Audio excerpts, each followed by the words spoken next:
day off, and I am going to read again Paranormal Parasites. This is officially part two. I wanted to reread because last time I was tired, I was falling asleep, I was black, basically. Was not a good read. So let me read this again. We are on page 13 of Paranormal Parasites by Nick Redfern. So it's called, the title of the book is called Paranormal Parasites, the Voracious Appetites of Soul Sucking Supernatural Entities. And this section is titled Sexual Energy. Paranormal encounters that have a significant sexual aspect attached to them are highly common, and particularly those cases that involve the depletion of human energy by supernatural creatures, from the incubus and the succubus and Lilith of the millennia ago, right up to today's encounters in Lover's Lane locations. Wow. Well, okay, sorry, briefly, there was a Mexican gang that was unaliving people in Lover's Lane's locations. So I don't know, something to think about. The angle, the angle of sex is ever present, as you will come to learn. But what exactly is the connection? The answer to that important question lies in the work of Dr. Wilhelm Reich and his research into what he termed orgone energy. Reich's work was truly groundbreaking and today provides a strong and logical explanation for how and why supernatural entities are so reliant on us from the perspective of sucking in sexual energy. From the days of the monsters of Sumerian culture to the present era, it is orgone on which so many of our monsters feed. But before we get to the issue of this mysterious energy itself, let's first take a look at the life, work, and ultimately untimely death of the man who uncovered and named it. William Reich, hopefully I'm saying that right, William Reich entered this world in 1897, specifically on March 24th. The location, Dobranici, Galicia, in Central Eastern Europe. Although German speaking, Reich until the age of 40. After the age of 40, Reich fled to Norway, where he taught in Oslo. He then moved to the United States in 1940. By all accounts, Reich's fascination with science and technology went right back to the early days of his childhood. Even by the age of just 8, he had his own lab in which he bred numerous different kinds of insects. Reich's works was fascinated by the reproductive process of such creatures, something that most assuredly had an impact on his interest later in life in human sexuality and reproduction. Reich's benefited from the fact that he was homeschooled, something that allowed him to focus more on the things he wanted to learn rather than on things in which he had no interest. Reich's childhood was not without its turbulent times, though. His mother, Cecilia, killed herself when Reich was just 13. At the time, Cecilia was having an affair with one of Reich's tutors, and young William found out about it. Wilhelm found out about it. For a while, he said nothing. He was, however, in an undeniable state of conflict. Should he remain silent or tell his father, Leon?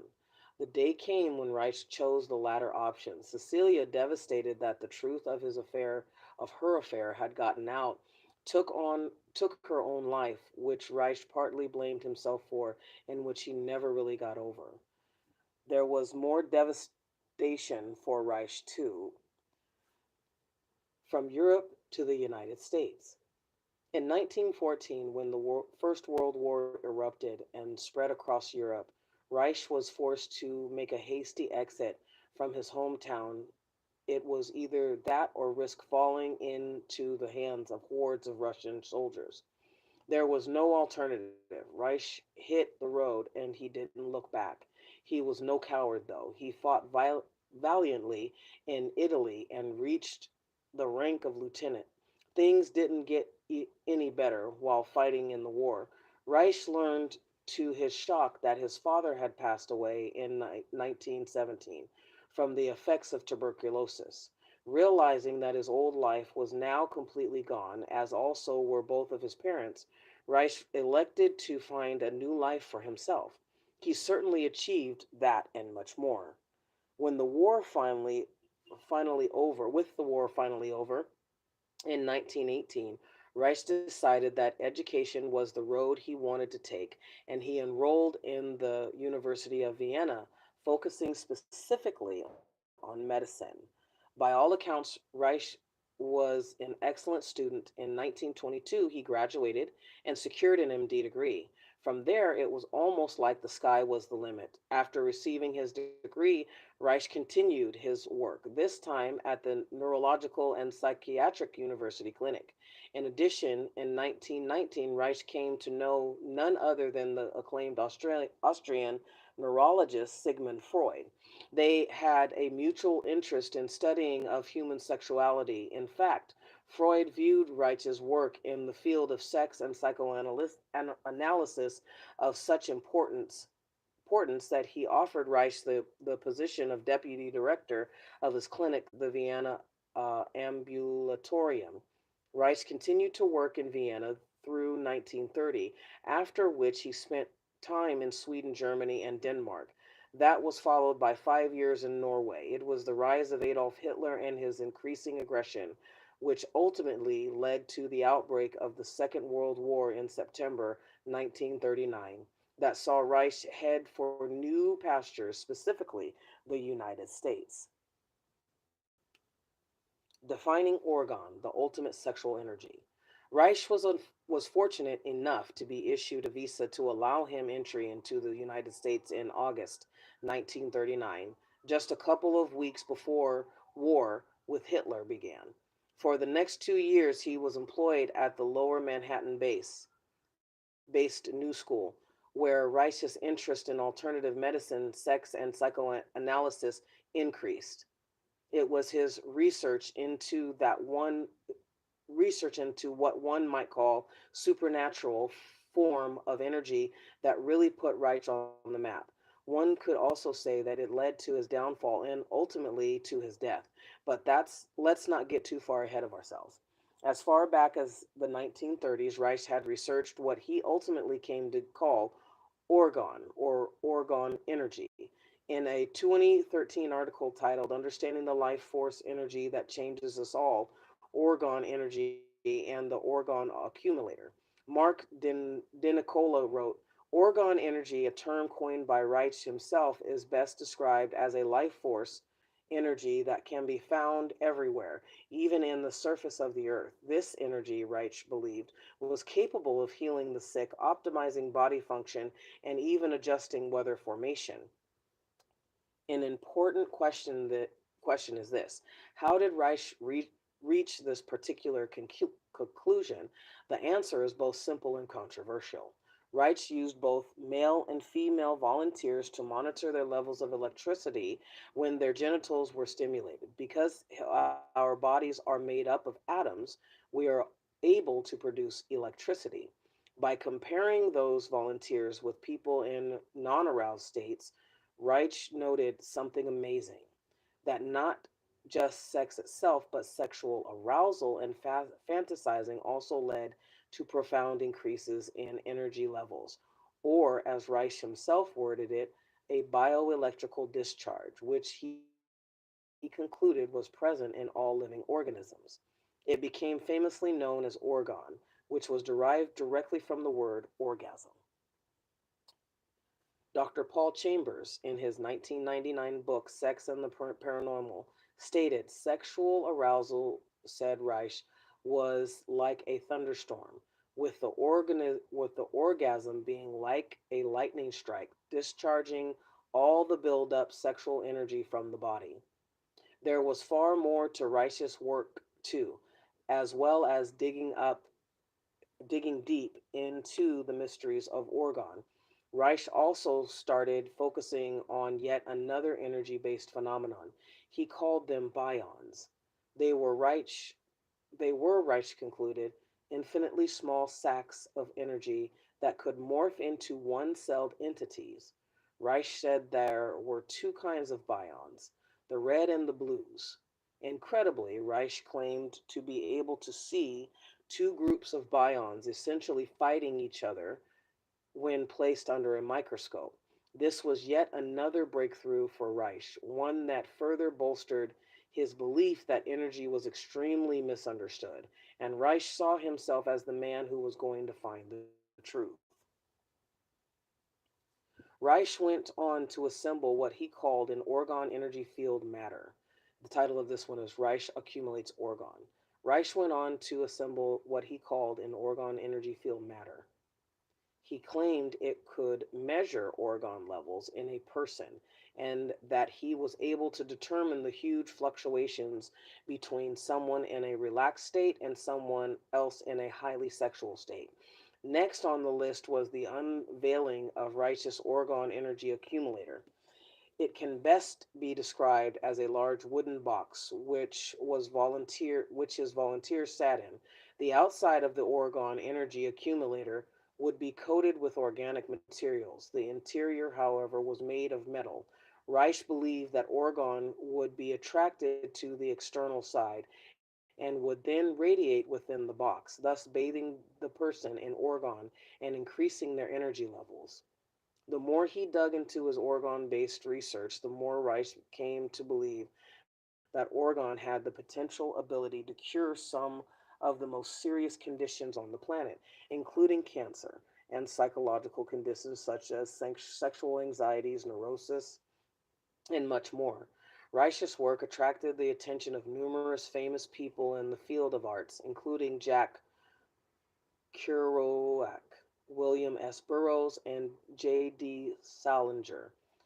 Because Reich concluded that Orgon had an attraction to and an affinity for water, he was led to believe he could use targeted Orgon to manipulate the weather too.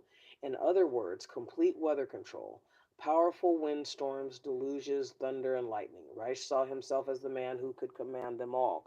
It was not destined to be, however. The government steps in and Reich goes to prison.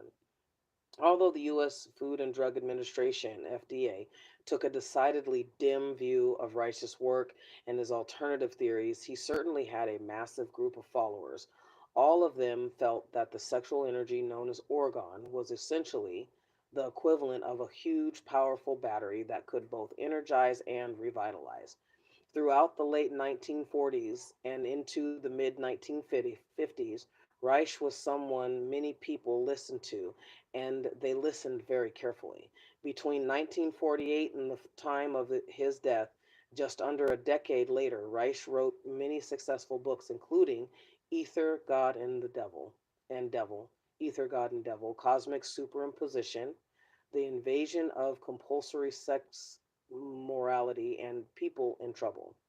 Eventually, the FDA, enough was most definitely enough. Reich's real troubles began in February 1954 when the U.S. Attorney for the District of Maine sought an injunction to prevent Reich from selling his accumulators outside of his home state. It worked, although Reich could not have cared less. He continued to sell them.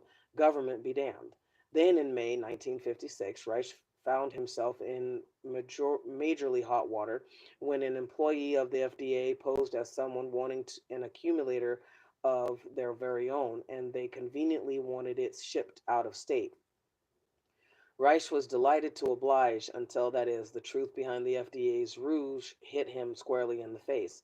He was busted. Most disturbing of all, a number of Reich's books were quickly withdrawn from the availability by the government, and shortly afterward, hundreds of copies of his titles were not were not just confiscated but burned.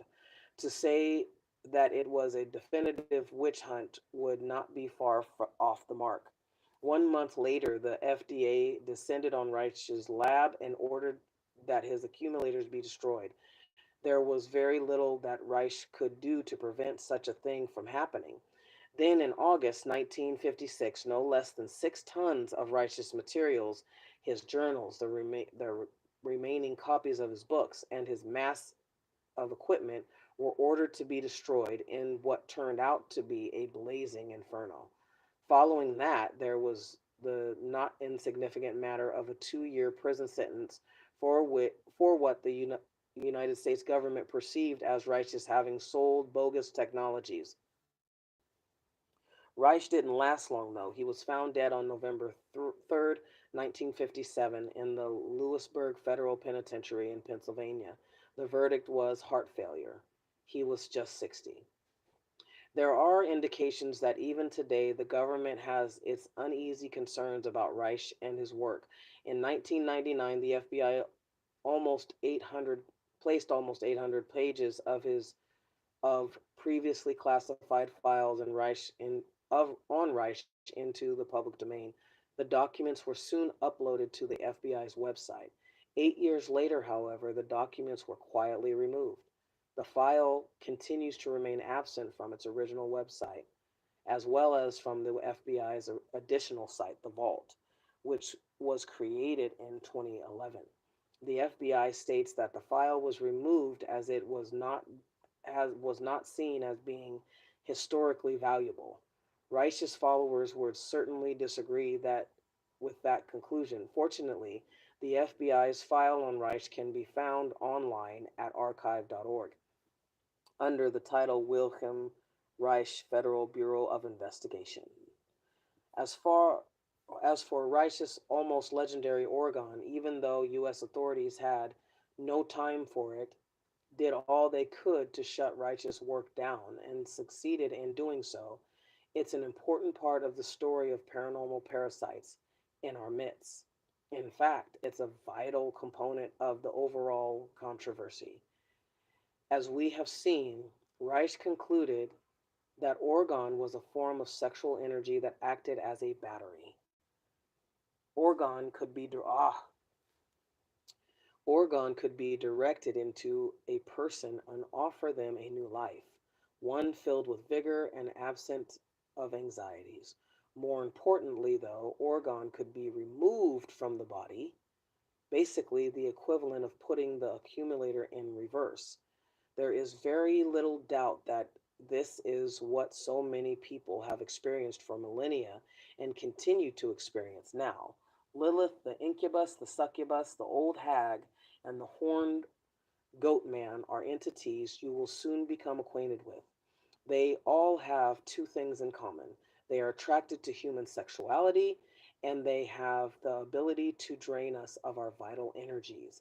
Having addressed the issue of the kinds of energy that supernatural monsters feed on, let's now take a look at those dangerous creatures that seek to devour us. I would also add Osmodius, from what I have researched, is a demon of lust. Arim is also a demon of lust. Arim and Satan are worshipped by um, Hispanic gangs, so the Mexican cartel, from research that I've done, books that I've read. So you ever see them dressed in black or white, and the website has Unistidos or La Raza.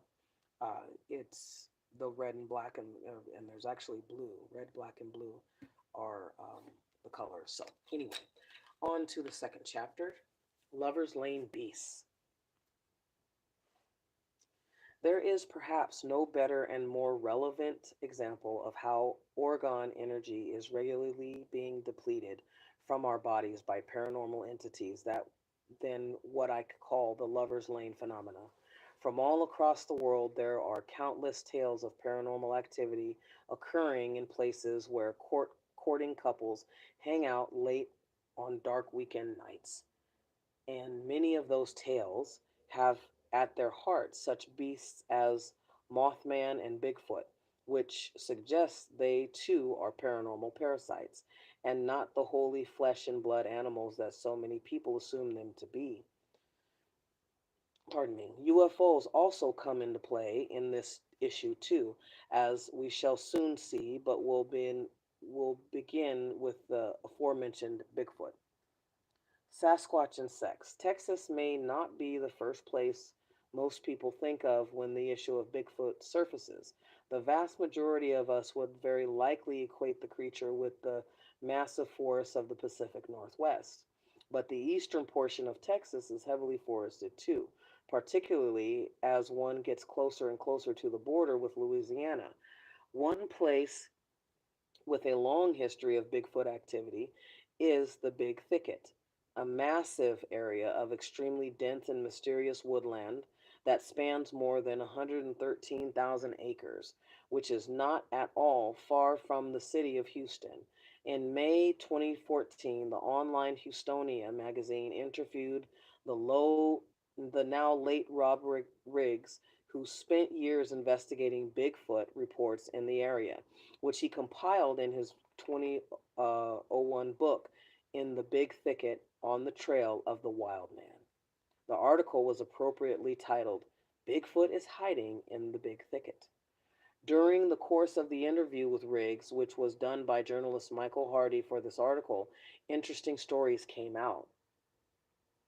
When Riggs ran a notice in the paper calling for stories of unusual sightings in the woods, he was deluged with letters. A teenage girl claimed that a giant ape had chased her away from the cemetery. A couple in a car on Ghost Road, the local Lover's Lane, reported that Bigfoot jumped on their hood, forcing the man who fortunately had his shotgun handy to scare the creature away by firing at it through the front windshield. I got to know Riggs well after we first met in 2003, and he told me that Lover's Lane style encounters amounted to an integral part of the overall Big Thicket based Bigfoot phenomenon. While Riggs, in the earliest years of his research, was of the opinion that the creatures were unknown apes and nothing else. By the time his In the Big Thicket book was published, he was sure there was a supernatural component to it all. Riggs was clearly not wrong, as the evidence shows. Beware of the beast of Bolaam.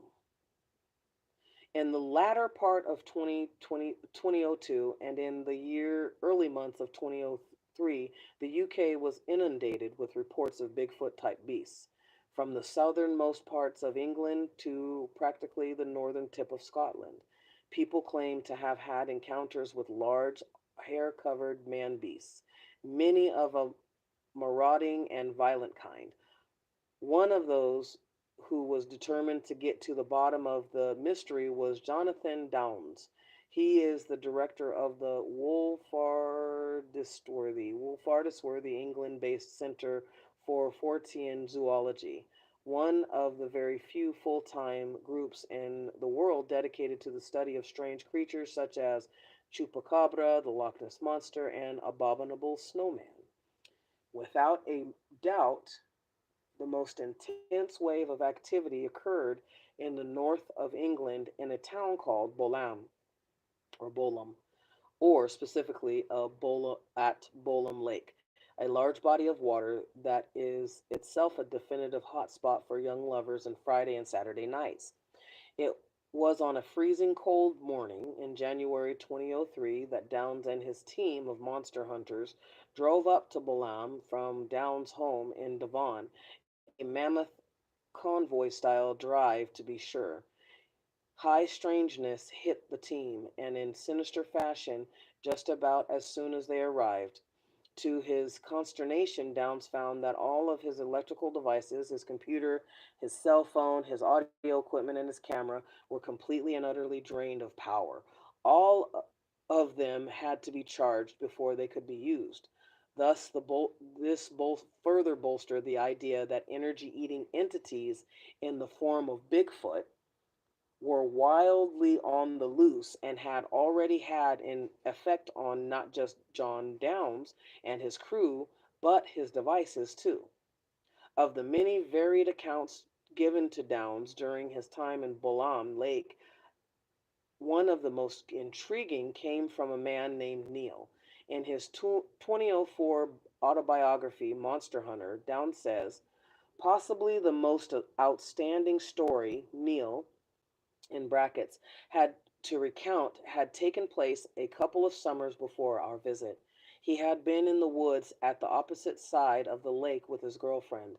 They had been making love when his girlfriend told him that she could see that she what she thought was a man in a monkey suit watching their sexual adventures intently from behind a bush. Neil, unsurprisingly, looked around the area but could find nothing. Very notably, Downs himself caught sight of the creature on one particular dark night in the woods around Balaam. Incredibly, says that the thing looked like a huge black colored ape, but that it appeared to be one dimensional, just like a shadow. This quite naturally brings up the issue of the shadow people, which will be addressed later, with regard to how they have the disturbing ability to drain us of our vital energies. While Downs is absolutely sure that the British Bigfoot phenomena is all too real, he is one of the opinion that the idea of colonies of giant apes roaming the UK is absurd, which it is. After all, there is no fossil record of apes ever having lived in the UK at all. Plus, there is the fact that UK is very small, but has a population of more than 60 million. In other words, there is nowhere for such immense things to hide and not be caught by now. Downs concludes, therefore, that the Bigfoot of Britain is something supernatural in nature.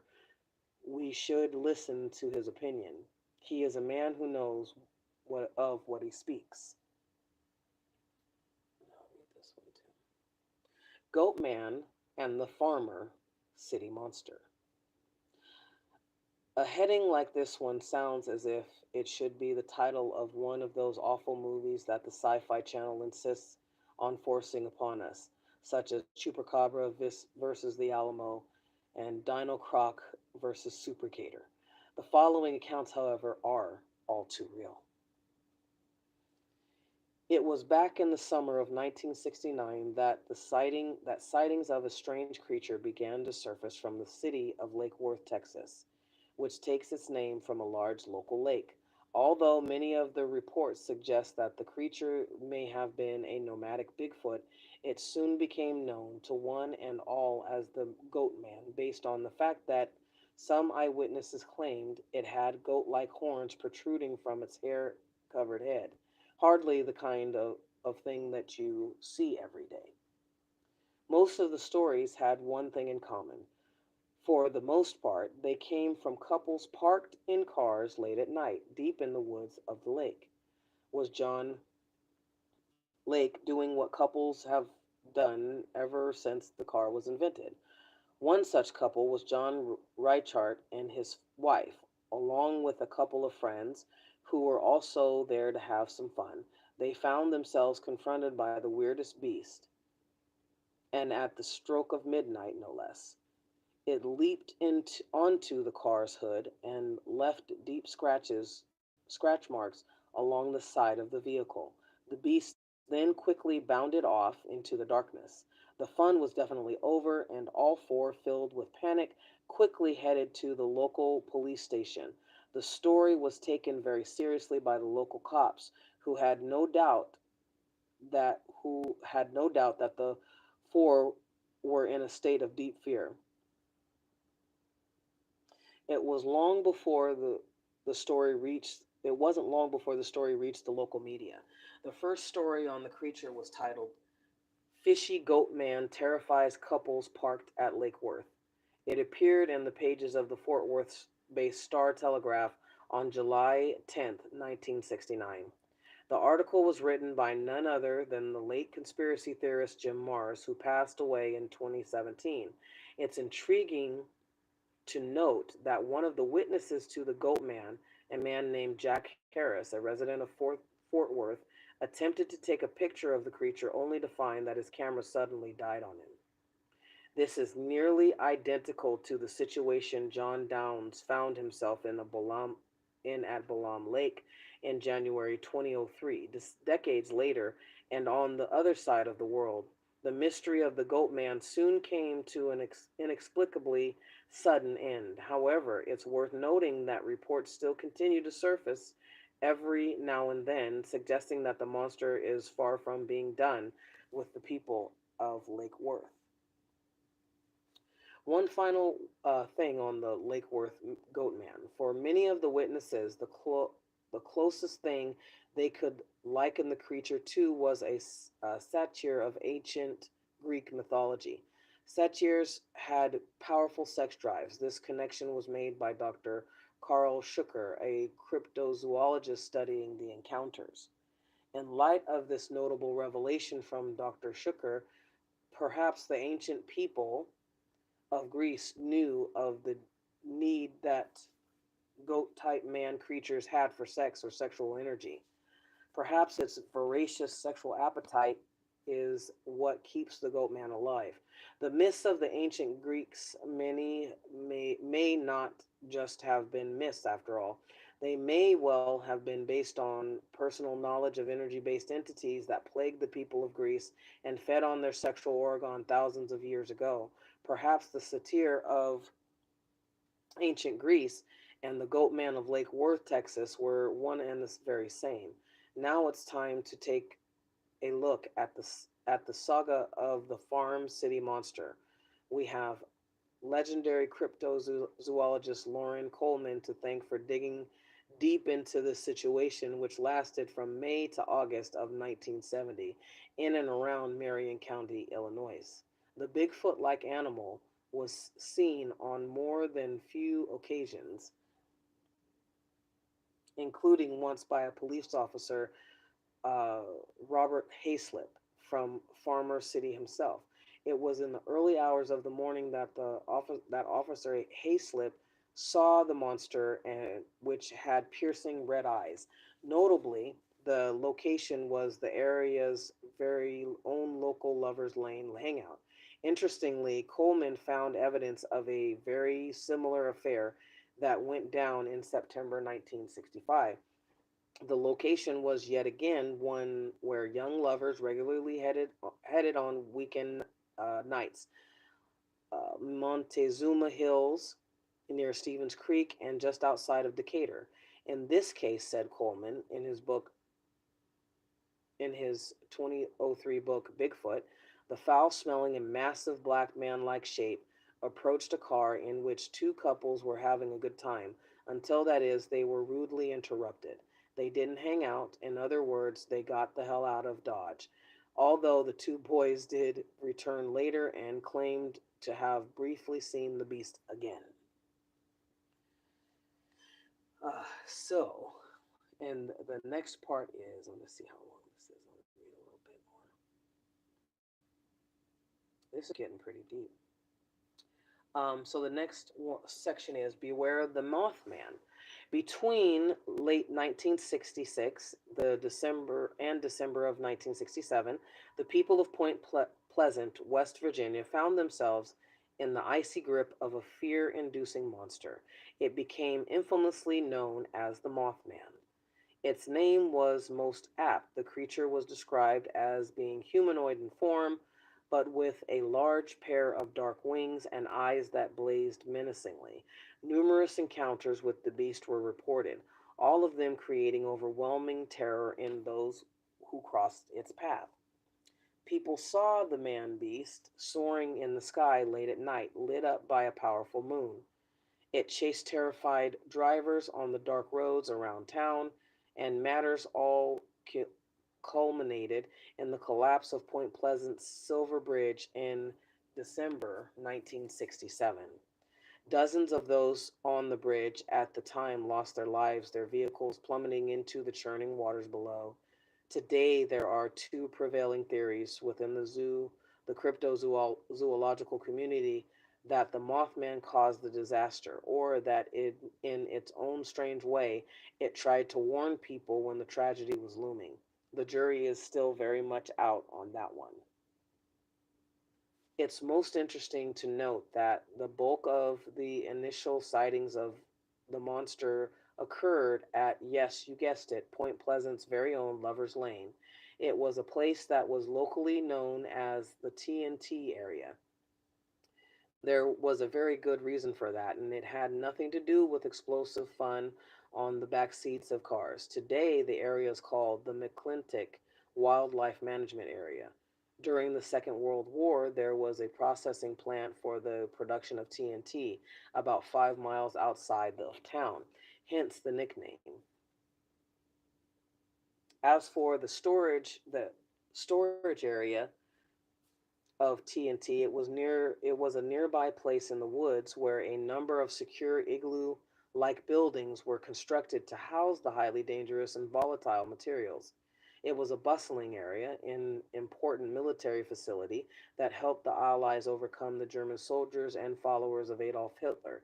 Indeed, at the height of things, more than 3,000 people were employed at the factory.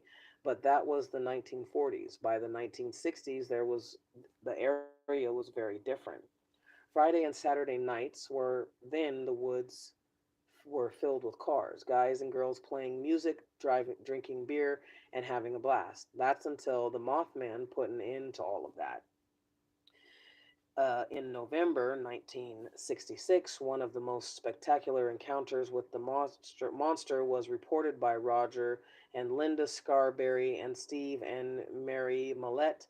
It wasn't long after the four reached the old plant that they encountered an approximately 7 foot tall monster glaring at them in the shadows.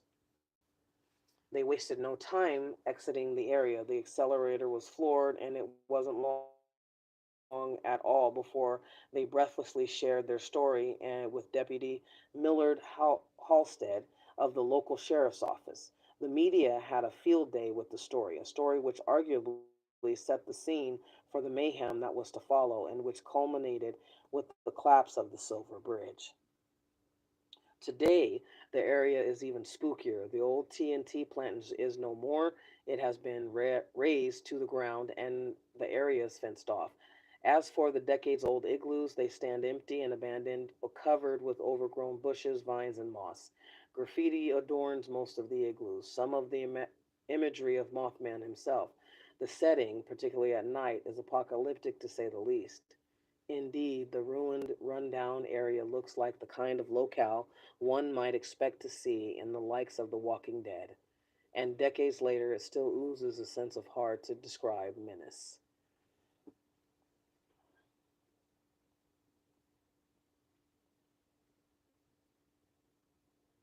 All right, so now we're going to go into misery on Lover's Lane. Notably, at the very same time that the events in Point Pleasant, West Virginia were afoot, very similar things were going down in Huntington, New York, specifically in an area to the locals as Mount Mercy. Like Point Pleasant, the area is steeped in weirdness and an atmosphere of high strangeness prevails. Strange creatures such as black panthers and ghostly black dogs with eyes like burning coals roam the heart of the woods. Ghostly children have been seen wandering the old lanes after the sun has set. Pale skinned men in black have knocked on doors of locals late at night, warning them not to discuss the supernatural activity that dominates the area. And for years, Mount Misery, with its thick, dense canopies of trees, has been a beacon for lovers. John Keel reported in his 1975 book, The Mothman Prophecies, that midway through May of 1967, a young couple, Richard and Jane, were driving to Richard's home after an evening of hanging out and making out when he suddenly fell sick. He was overcome by weakness and nausea and briefly passed out at the wheel. Fortunately, because of the tight corners on the small, winding roads, Richard was barely driving at 15 miles per hour, something which allowed Jane to quickly grab the wheel and bring the car to a halt. The next thing Jane remembered was seeing a bright flash, followed by a groggy sense of missing time and a feeling of memories of, well, something being erased from her mind. For Jane, all of this led to her to believe that the light had come from a UFO and that she and Richard had been taken on board the craft, a definitive case of what today would be called an alien abduction. Hey, Hazel. Bringing matters up to more modern times, in 2008, there was a spate of deeply disturbing attacks on cats on the Lover's Lane in Dallas. Situated right in the heart of the city, cats were found dead, sometimes violently torn apart, but on other occasions killed as if they had been dissected. In several of the cases, which always occurred in the dead of night, there was evidence of ceremonial activities being done under the cover of darkness. Quite understandably, this gave rise to the theory that there was a group in the area that was attracted to the world of the paranormal, a group that had killed the poor cats as a form of sacrifice to their demonic deities. The local media and the police covered the story extensively, particularly when the attacks began to increase and spread to Dallas's Lakewood Heights, Wilshire Heights, and Midway Hollow. This is only a coincidence that Was it only a coincidence that most of the attacks occurred on Lovers Lanes, a name that has for decades been so inextricably attached to the world of the supernatural? Many would likely suggest not. In finality, it at least as far as this chapter is concerned, what we say about this strange phenomena of terrifying paranormal activity on lovers' lanes around the country. As we have seen, sex is something that provokes not just powerful feelings, but incredibly powerful energies too. We know that much from the groundbreaking work of William Reich. We also know now We also now know that where and when couples are engaged in sex, whether in the woods, on lonely roads after dark, or at places like Mount Misery, that have a long history of strange phenomena attached to them, monsters suddenly and far too conveniently appear out of nowhere, and they so often appear right on at the height of the sexual act, or immediately before or after. This is clearly not a coincidence. It's almost as if they are on the other side of a veil, a supernatural doorway, just waiting for the right time to allow them entry into our world, which may be exactly the case. From Lake England to Lake Worth, Texas, and from Point Pleasant, West Virginia to Farmer, Illinois, City, Illinois, these creatures surface when they know the sexual energy organ is around and ready to be reaped. This may also explain why at the site of the Mount Misery encounter in May 1967, the witness named Richard suddenly felt so weak. He was down on energy because his he was being bled dry. Huh. We can make the same analogy with the failure of Jack Harris's camera in 1969 when he tried to photograph the Lake Worth goat man.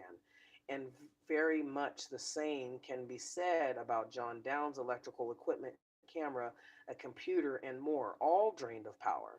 It's all about energy and food. In light of all the above, we can make a very strong case that sexual energy is one of the most important of all energies for these creatures of the night that are so reliant upon us, the human race, for their supernatural sustenance. Chapter 3 is going to be the black eyed children, so stay tuned. Just a little word about what we've read.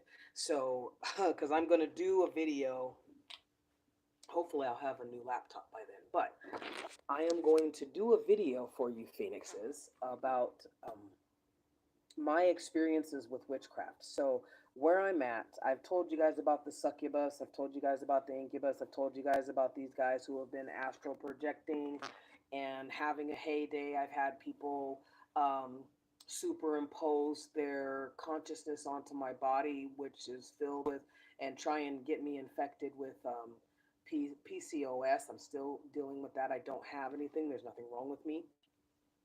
The only thing that happened is I gained weight when got off of the intermittent fasting. But because one of the succubuses tried to marry me, I woke up, and that's a whole nother story. Tried to marry me and has tried to attach a demonic spouse to me, and it's really creepy. So I'm gonna get into a video of that, but I have had the experience. Number one, when you are a light worker, when you are a healer, um, you will have these parasitic entities, and sometimes it's not parasitic entities, though they do exist. And I was really glad when he mentioned that the Bigfoot was a one-dimensional entity. I've also seen demons in other realms, like trying to fight to get fed. And I saw that at work one time. And recently, um, was at work, and I was very uncomfortable. And so a lot of times with us, when we're being seers, we forget that we have to take a break, and that we have to. This is why we have a practice, phoenixes, because there are entities that are jealous of not just our sexual energy. It's some will use sexual energy to feed themselves, because even like when we have confidence, that turns people on, right? When we are a CEO or a boss, that turns people off, or turns people on. So it can be anything that can feed them. So I've had my computer drained. I have had people energetically destroy my computer, you know, and there's no glitches, there's nothing. It's just they just don't want me working on the computer, because at that time I was working on a documentary that is still not finished. Um, you get all these kind of interruptions, uh, because, and one thing that I've noticed with you are in an environment where people are severely mentally disturbed, right? And they are very sensitive to energies, but some of them don't know how to cover themselves, and they don't know what they're going through. So if you have an incubus or a succubus, or just because to me too, there's something that I've been experiencing and I've been wondering about is, so for instance, I don't know if I've shared the story. I'm going to do um, another video, but briefly, uh, employee here who's a security guard got upset because people are not allowing her to buzz them in because they have their own key to get in. So it's very, you see what I'm saying? So she is taking energy from people who are low, who she perceives, who the demons around her, in her, perceive to be um, to be weak, right? And of course, a fat black woman is seen in this person's eyes to be weak. But when you don't act that, and they can feel your vibration, because a lot of them, we keep to ourselves, we don't know, right? You can siphon some kind, you can get a little bit of morsels, but with somebody like us, who we just naturally keep to ourselves and we're independent, right? For something so trivial as not having to buzz in people because they have their own way to get in, she's not looking at it as, oh, it saves me time. She's wanting people to know that she's doing it so she can siphon that energy. I have heard, end of conversations, but I have heard people talking to her, or talking to her in this form, but I have, again, I recognize that demon of lust. Like, I want to be able to, so basically she's abusing her position as a security guard, right? Because no other security guards do this. This is just her. They'll buzz you in if you want to, or they'll say, "Hey, I buzzed you in," but they're not getting mad, right? They're not becoming violent. Like, this woman wants violence. This creature, whatever demonic entity she's housing, desires violence. Um, but you have different, so sometimes these demonic entities will attach to people like her who are insecure, and they need to be needed, and they need to be loved, and they need to be told every second of the day that somebody cares about them or whatever. Because I've heard people tell her, oh yeah, you're the greatest thing since apple pie and hot dogs and baseball, you know what I mean? And it's like, I don't understand that, because number one, I don't need to talk to the security. People don't talk. When I was at security, people didn't talk to me unless they needed something from me that a security guard could give. When I gave it, or if I couldn't, I would direct them, and that was it. We didn't sit there and have conversations with the clients because the my boss didn't want to lose the account if something was said. But these guys, I mean, and I know I under it's deeper than what I'm talking about, but for something so simple like that that turned into a grandiose thing. So most demons are narcissistic. They want what they want when they want it, and if you refuse to give it to them, they will take it by force. Which is why, you have people who rape. You have men and women who rape of all sexual orientations. It's weird, so for me in my journey, I have seen more women do it.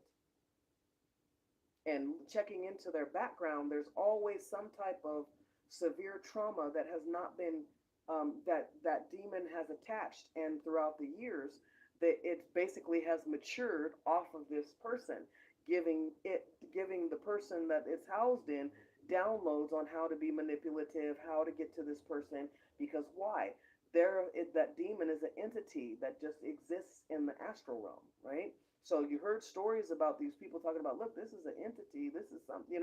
So anyway, hopefully you guys get it and you like it. Get this book on your own.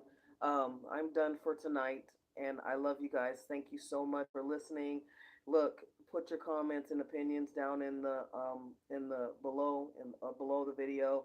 Give a thumbs up. I really need the help boosting my videos up, and I appreciate you. Remember, your blessings are in your ashes, phoenixes. Rise.